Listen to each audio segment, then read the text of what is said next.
ভাবি ইশারায় আমাকে তার রুমে ডেকে নিল। যখন পুরোপুরি ব্যস্ত ছিলাম হবে এমন একটা অবস্থা, তখন হঠাৎ কাজের মেয়ে দেখে ফেলে। ওর বয়স বেশি না, 15 কিশোর হবে, কিন্তু খুবই সুন্দর ছিল। ওকে দেখে কেউ বুঝতেই পারবে না যে ও কাজের মেয়ে। তারপর কাজের মেয়ে বলল, সাহেব বাড়িতে আসলে আমি সব বলে দেব। আমি বললাম, তুই কি চাস বল, তোকে সব দিব, তবু তুই আমাদের গোপন কথা বলিস না। কাজের মেয়ে তখন বলল, দেখুন আমি দেখতে খারাপ না, আপনার ভাবি চেয়েও দেখতে বেশি সুন্দর, তাই আমি চাই আপনি আমাকে দিন।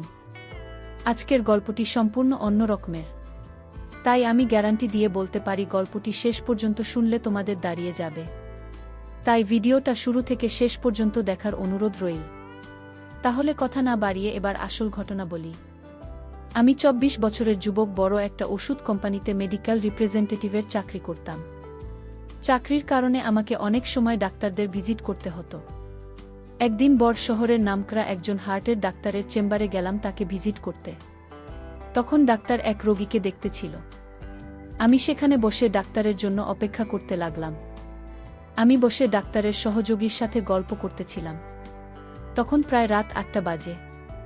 এমন সময় এক সুন্দরী মহিলার সাথে একটা 15 বছরের মেয়েকে নিয়ে ডাক্তারের চেম্বারে ঢুকতে দেখলাম। পরে জানতে পারলাম মেয়েটি মহিলার কাজের মেয়ে। মহিলার বয়স 27-28 হবে। দেখতে অনেক লম্বা আর খুবই সুন্দরী, যে কোনো ছেলে দেখে তার প্রতি দুর্বল হয়ে পড়বে। আমি তার দিকে চেয়ে রইলাম। সে একটা হাত কাটা চিকেন কাপড়ের জামা পরেছিল। মহিলা আমার দিকে তাকিয়ে মুচকি হেসে বলল, আমি ডাক্তার দেখাতে চাই, তাই ডাক্তারের অ্যাপয়েন্টমেন্ট লাগবে। ডাক্তারের সহযোগী ফাইল চেক করে বলল, আপনাকে 4 দিন পরে আসতে হবে, এর আগে কিছুতেই সম্ভব না। মহিলা বলল, প্লিজ ভাই, আমাকে কালকে ব্যবস্থা করে দিন। কিন্তু সহযোগী বলছে না, ম্যাডাম, কালকে কোনোভাবে সম্ভব না। এরপর মহিলাটি কাউন্টারের সামনে এসে একটু ঝুঁকে আমার দিকে তাকিয়ে কেমন একটা মুচকি হাসি দিয়ে বলল, আপনি একটু চেষ্টা করে দেখেন না। আমি তার দিকে চেয়ে রইলাম। আমি ভাবলাম এর সাথে খাতির হলে মনে হয় কিছু লাভ হবে। আমি বললাম, আপনি একটু বসেন, ডাক্তার ফ্রি হলে আমি কথা বলে দেখছি। কিছুক্ষণ পর ডাক্তার ফ্রি হলে আমি তার রুমে গিয়ে বললাম, আমার এক পরিচিত ভাবি আছে, তার যে কি সমস্যা, তাই আপনাকে কাল একটু সময় দিতে হবে। যেহেতু ডাক্তারদের আমরা অনেক সুযোগ সুবিধা দেয়, তাই সে তার সহযোগীর থেকে সব চেক করে আমাকে বলল, কালকে সকাল 10:30টায় আমি সময় দিতে পারব। আমি এসে মহিলাকে বললাম সকাল 10টায় সে আসতে পারবে কিনা। সে রাজি হল এবং আমাকে অনেক ধন্যবাদ দিল। আমিও তার সাথে চেম্বার থেকে বের হয়ে এলাম। তাকে বললাম, ডাক্তার সাহেবকে বলেছি আপনি আমার ভাবি, তাই সে রাজি হয়েছে। সে বলল, তাহলে কালকে আমার জন্য আপনাকে আবার আসতে হবে। আমি বললাম, এতে কোনো সমস্যা নেই, আপনার মতো সুন্দরী মহিলাকে সাহায্য করতে পেরে ভাল লাগছে। তার চেহারায় একটা হাসি দেখলাম। আমি বললাম, আমার নাম রাশেদ। সে বলল, নাম পূর্ণিমা। সে বিবাহিত, তার স্বামী দুবাই থাকে। সেও 1 মাসের দিনের ভিতর সেখানে চলে যাবে। সবকিছু রেডি হয়ে গেছে। এখানে সে আর তার শ্বশুর শাশুড়ি থাকে। আমরা আলাপ করতে করতে হাঁটতে লাগলাম। সে বলল, আমার বাসায় চলে 1 কাপ চা খেয়ে আসবেন। আমি বললাম, আজ না, অন্য একদিন যাব। কিন্তু পূর্ণিমা আমাকে অনেক অনুরোধ করে। এরপর আমি রাজি হলাম। তারা দুজনে একটা রিকশায় উঠে আমি আমার মোটরসাইকেল নিয়ে তাদের পিছু পিছু গেলাম। তাদের বাসায় গেলে তার শ্বশুর শাশুড়ির সাথে আমার আলাপ করিয়ে দিল। তাদের ছেলের বুকে সাহায্য করার জন্য তারা আমাকে অনেক ধন্যবাদ দিন। তারপর আমাকে চা বিস্কুট দিল। আমি চা খেয়ে বিদায় নেওয়ার জন্য রেডি হলাম। তখন পূর্ণিমা বলল, রাশেদ, যদি কিছু মনে না করেন একটা অনুরোধ করব। আমি বললাম, আমাকে আপনি না বললে তুমি করে বলবেন। আমি বয়সে আপনার ছোট হব, আর আপনি কিছু মনে না করলে আপনাকে ভাবি বলে ডাকতে পারি। পূর্ণিমা রাজি হল। তারপর বলল, রাশেদ, কালকে আমার শ্বশুর শাশুড়ি আমার ননদের বাসায় যাবে, তাই কাজের মেয়েটা বাসায় রেখে আমাকে যেতে হবে। তোমার যদি কোনো অসুবিধা না হয় তবে আমাকে সকালে এসে ডাক্তারের কাছে নিয়ে যাবে। আমি মনে মনে অনেক খুশি হলাম। আমি বললাম, ঠিক আছে, আমি সকাল 10টার সময় চলে আসবে। তারপর বিদায় নিয়ে চলে আসলাম। আমি খুশিমনে বাসায় ফিরে আসলাম। আসলে এখানে এত স্মার্ট মেয়েরা থাকতে পারে আমার কল্পনা ছিল না। আমি সব সময় তা ফলো করে বেড়াই। আমি বাসায় এসে খাওয়া দাওয়া করে পূর্ণিমা ভাবের কথা ভাবতে শুরু করলাম, আর কালকে সকালের জন্য অধীর আগ্রহে অপেক্ষা করতে লাগলাম। পরের দিন সকাল 7টায় ঘুম থেকে উঠে আমি রেডি হয়ে পূর্ণিমা ভাবির বাসায় চলে গেলাম। গিয়ে দেখলাম পূর্ণিমা ভাবি রেডি আর তার শ্বশুর শাশুড়ি রেডি হচ্ছে মেয়ের বাড়ি যাওয়ার জন্য। আমি আমার মোটর সাইকেলের পিছে পূর্ণিমা ভাবিকে নিয়ে চললাম। তারপর বাসার সামনে হাজির হলাম। আমি একটু লজ্জা পেলাম, জানি না পূর্ণিমা ভাবি কি ভাবছে আমার সম্পর্কে। আমার কেন জানি মনে হলো পূর্ণিমা ভাবে ইচ্ছাকৃতভাবে আমার মোটরসাইকেলে উঠছে। এভাবে চলতে চলতে প্রায় আধা ঘন্টা লেগেছিল, ডাক্তার সাহেব তখনও আসে নাই। তাই ভাবি ওয়েটিং রুমে বসে অপেক্ষা করতে লাগল। আমিও ভাবির সাথে একটু দূরে বসে গল্প করতে লাগলাম। আমি বারবার ভাবি দিকে তাকাচ্ছিলাম। ভাবি ব্যাপারটা বুঝে মুচকি মুচকি হাসতে লাগল। কিছুক্ষণ পর ডাক্তার সাহেব এসে ভাবিকে চেক আপ করল। ডাক্তার দেখানো শেষ হলে আমি ভাবিকে নিয়ে বাসায় গেলাম। বাসার কাছাকাছি আসতেই পূর্ণিমা ভাবি আমার মোটরসাইকেল থেকে নেমে পড়ল। বাসায় এসে দেখলাম তার শ্বশুর শাশুড়ি চলে গেছে, আর কাজের মেয়ে বাসায় একা। ভাবি আমাকে বসতে বলে, কাজের মেয়েকে নিয়ে ভিতরে গেল। একটু পর ভাবি বলল, আমার ল্যাপটপ কালকে রাতে হঠাৎ বন্ধ হয়ে গেছে, তুমি কি দেখবে কি সমস্যা হয়েছে? আমি বললাম ঠিক আছে। ভাবি কোথায় নিয়ে আসেন? পূর্ণিমা ভাবেই বলল, আমার বেডরুমে আছে, তুমি ভেতরে আসো। আমাকে বেডরুমে নিয়ে তার লাগত দিয়ে বলল, তুমি দেখো কি সমস্যা হয়েছে, আমি একটু কাজ করে আসছি। কাজের মেয়েকে বলল, আমাকে চা দিতে। আমি ল্যাপটপ অন করে স্ক্যান করে ভাইরাস মুক্ত করে দিলাম। তারপরই স্টার্ট করে দেখলাম ঠিকমতো কাজ করছে। আমি তখনও ল্যাপটপ নিয়ে ঘাটাঘাটি করছি। প্রায় 20 মিনিট পর পূর্ণিমা ভাবি আসলো। আমি তার দিকে তাকিয়ে অবাক হয়ে গেলাম। তারপর পূর্ণিমা ভাবে আসলো। আমি হাঁ করে তাকে দেখতে লাগলাম। ভাবে বললে, এমন করে কি দেখছো? আমি বললাম, তেমন কিছু না। ভাবি বলল, কিন্তু আমি তোমার মাঝে এমন কিছু দেখছি যা আমি আগে কখনো দেখিনি। ভাবি আমার অবস্থা বুঝে হাসতে লাগল। একটু পর কাজের মেয়ে আমাদের চা বিস্কুট দিয়ে গেল। আমরা চা খেতে খেতে গল্প করলাম। পূর্ণিমা ভাবি অনবরত হাসতে লাগল। আমি ল্যাপটপ ঠিক করে ভাবিকে দেখানোর জন্য একটা মুভি চালু করলাম, আর সাথে সাথে একটা বাজে ছবি চালু হলো। আমি কি করব বুঝতে না পেরে ভাবের দিকে তাকালাম। পূর্ণিমা ভাবে হাসতে হাসতে বলল, দেখো রাশেদ, আমি প্রায় 1 বছর হলো একা একা থাকি। আমার তো কিছু পেতে ইচ্ছে করে। কালকে তোমাকে ডাক্তারের চেম্বারে দেখে আমার ভিতরে কেমন জানি করছে। তোমাকে নিয়ে আমার মনের ভিতর একটা আশা যাক। আমি ল্যাপটপ বন্ধ করে উঠে দাঁড়ালাম। পূর্ণিমা ভাবি হেসে উঠে গিয়ে রুমের দরজা বন্ধ করে দিল। পূর্ণিমা ভাবি দরজা বন্ধ করে আমার সামনে আসলো। এমন সময় হঠাৎ করে দরজার বাইরে থেকে 15 বছরের কাজের মেয়েটা নখ দিয়ে ডাক দিল। আমি মনে মনে বললাম, আসার আর সময় পেল না। পূর্ণিমা ভাবিকে কাজের মেয়ে বলল, আপনি ওনাকে নিয়ে এখানে কি করছেন? পূর্ণিমা ভাবে বলল, আমি যা খুশি তাই করছি, আর তোর তো সাহস কম না। আমি এখানে কি করছি তুমি জিজ্ঞাসা করলি কেন আমারে? কাজের মেয়ে বলল, ম্যাডাম আমি তো খারাপ কিছু বলিনি।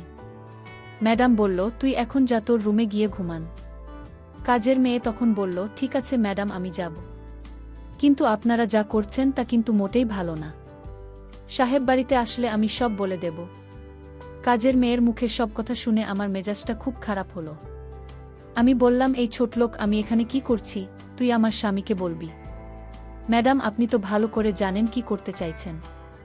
বাহিরের একটা লোক রাতের বেলায় কারো বাসায় এভাবে থাকতে পারে না। আমি বললাম, তুই কাল থেকেই বাসায় আসবি না। আমি তোর চেহারা দেখতে চাই না। 2 দিন দিনভর পাকামি করছিস। ঠিক আছে ম্যাডাম, আপনার মতো খারাপ ম্যাডামের বাসায় কাজ করার ইচ্ছাও আমার নাই। তবে ম্যাডাম আপনি মনে রাখেন আজকের দিনের কথা। আজকে আপনি কি করতে চাইছিলেন তা কিন্তু আমি ভুলব না, আর বলেও দেব। আমি কাজের মেয়েকে বললাম, এগুলো আমার স্বামী কখনো বিশ্বাস করবে না। কাজের মেয়েটি তখন বলল, বিশ্বাস কিভাবে করতে হয় তা আমার জানা আছে। কাজের মেয়েটি তখন বলল, আমার মোবাইলের সব রেকর্ড করা আছে। একটা অচেনা ছেলে আপনার রুমের ভিতর কি করে সেটা একটা বাচ্চা ছেলেও বুঝবে। কাজের মেয়েটা এত পাকা পাকা কথা জানে, আমি জানতাম না। আর তাছাড়া তার মাথায় প্রচণ্ড বুদ্ধি আছে। আমি এখন কি করব বুঝতেছি না। তখন রাশেদ বলল, রাগ করে কোনো সমাধান হবে না, উল্টো মান সম্মান যাবে। আর তাই আমি এর সমাধান করছি। ভাবি আপনি কোনো কথা বলবেন না। আমি কাজের মেয়েটিকে জিজ্ঞেস করলাম, আচ্ছা তুমি কি চাও এর বিনিময়ে? কাজের মেয়েটি বলল, আমি কিছু চাই না, আমার টাকা পয়সার কোনো লোভ নেই। আচ্ছা তাহলে কি করলে তোমার মুখটা বন্ধ রাখবে আর আমাদের কথা কাউকে বলবেন না? কাজের মেয়েটি বলল, একটা জিনিস চাই, যদি দেন তাহলে আমি কাউকে কিছু বলবো না। আমি বললাম, আচ্ছা ঠিক আছে, এখন বলো তোমার কি জিনিস চাই। কাজের মেয়েটি তখন বলল, আপনি ভাবির সাথে যা করতে চেয়েছিলেন আমিও তা চাই। কাজের মেয়ের মুখে এমন কথা শুনে আমার কলিজাটা কেঁপে উঠল। আরে বলে কি? আমি তখন কাজের মেয়েটিকে প্রশ্ন করলাম, এর আগে কি তুমি এরকম হয়েছে কারো সাথে? কাজের মেয়েটি বলল, না হয়নি, কিন্তু আমি চাই। আমি কাজের মেয়েটিকে বুঝিয়ে বললাম, দেখো তুমি এখনো বাচ্চা মেয়ে। আচ্ছা তুমি নিজেই বল, এখন কি তোমাকে বিয়ে দেওয়া ঠিক হবে? কাজের মেয়েটি বলল, আমার পাশের বাড়ির বান্ধবী, সে আমার থেকে 2 বছরের ছোট, তার যদি বিয়ে হতে পারে তাহলে আমার হতে পারে না। আমি কাজের মেয়ে। প্রত্যেকটা কথা শুনে অনেক অদ্ভুত লাগছে। আমি তখন কাজের মেয়েটিকে ধমক দিয়ে বললাম, তুমি যেসব বলছো তোমার কি ভয় করছে না? ভয় করবে কেন? বন্ধুরা, ভিডিও মাঝখানে একটা কথা বলতে চাই, আমি তোমাদের আনন্দ দেওয়ার জন্য রাত জেগে খুব কষ্ট করে ভিডিও বানাই। তাই তোমাদের কাছে অনুরোধ থাকবে, অবশ্যই এই ভিডিওটি দেখে একটি লাইক করবে এবং চ্যানেলটি সাবস্ক্রাইব করে পাশে থাকবেন। আজকাল তো এসব বিষয় পানি ভাত। আরে বলে কি? আচ্ছা ঠিক আছে, আমি যদি তোমার কথা রক্ষা না করি তাহলে তুমি সব বলে দেবে, তাই তো যদি আপনি আমার কথা না রাখেন তাহলে আমি অবশ্যই বলে দিব, এতে আপনার সমস্যা হবে আর ম্যাডামের সমস্যা হবে।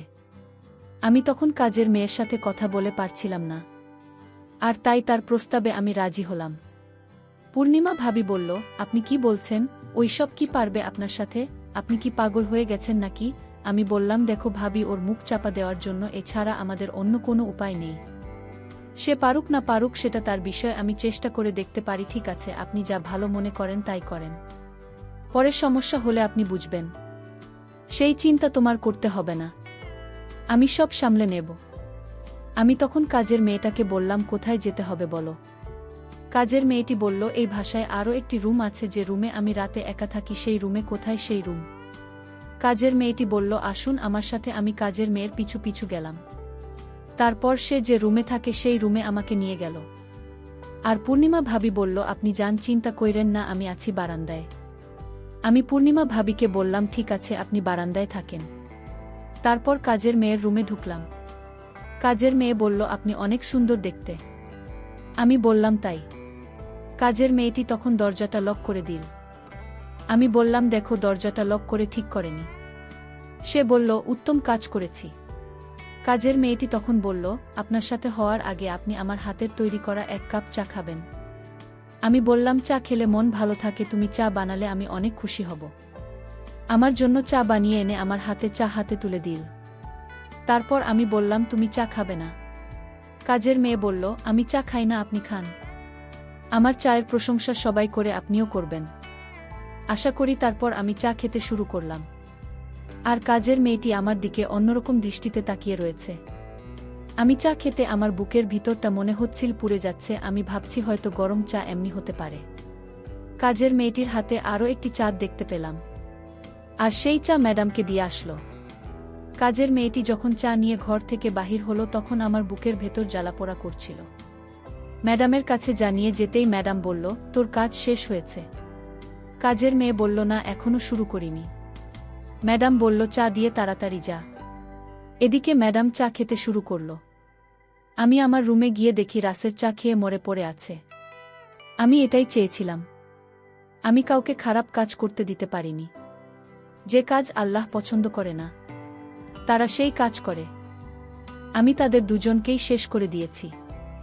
আমার মনের ভিতর খারাপ উদ্দেশ্য ছিল না। আমার উদ্দেশ্য ছিল এই 2 জন খারাপ মানুষকে শেষ করা। গল্পটি যদি তোমাদের ভালো লাগে থাকে তাহলে ভিডিওটিতে একটি লাইক দিও। আর তোমরা যদি এরকম মজার ভিডিও পেতে চাও তাহলে দয়া করে আমার চ্যানেলটি সাবস্ক্রাইব করো। সবশেষে তোমাদের সকলের দোয়া কামনা করি। আর ধৈর্য ধরে ভিডিওটি দেখার জন্য তোমাদের সকলকে অনেক অনেক ধন্যবাদ।